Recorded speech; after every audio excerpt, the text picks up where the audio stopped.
The sound of crashing metal thundered across downtown Kelowna. Normally somebody comes by around this time of week to empty the dumpster in the alley, and it sounded like somebody was emptying the dumpster. And then the noise continued, and it got louder and louder and louder, and then the whole house shook. We're just in our rooms, and all of a sudden the whole room and the whole building started shaking and rattling and rolling. The top half of this crane crashed to the ground. Workers below and up high were left scrambling, including this man, trapped on the twisted metal that remained standing, trying to shimmy his way to safety before anything else came down.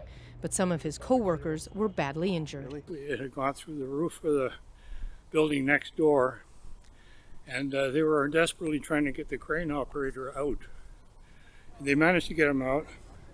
His face was all covered in blood, and they were screaming, "Get back, get back." He was screaming and shouting at them, and his face was covered in blood. That's all I could see. But he was obviously very injured. People rushed over to help, some to check on loved ones. He called me frantically and said, "Mom, I'm okay, but the crane just fell down." As the search continues for anyone who may be trapped on the worksite and neighboring buildings, surrounding blocks have been evacuated. The area is not secure, as I said. A structural engineer has been brought in, and we're evaluating how to be able to secure that area to make it safe, to evaluate what happened and support BC WorkSafe. The developer of the building says the crane was being dismantled when it experienced a, quote, catastrophic failure.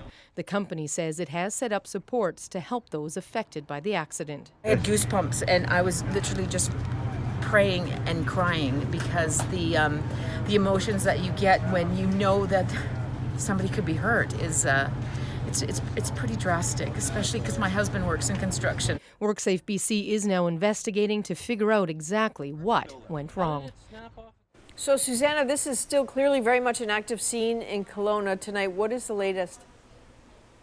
Well, it is. It's a scene that they are trying to secure right now. Of course, the concern is for what may still come down for that property, for the site itself. Part of what came down already came down on top of the roof of a senior's home nearby. They say they still have about 250 feet of crane that is still standing, that could come down, that still needs to be secured.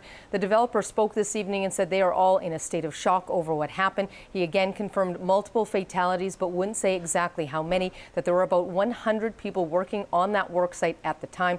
Police say there is also still someone who is unaccounted for, and they have told anyone that may be looking for someone that they cannot find to go to a local emergency center. Adrienne? Oh, terrifying. Susanna De Silva in Vancouver tonight. Thank you.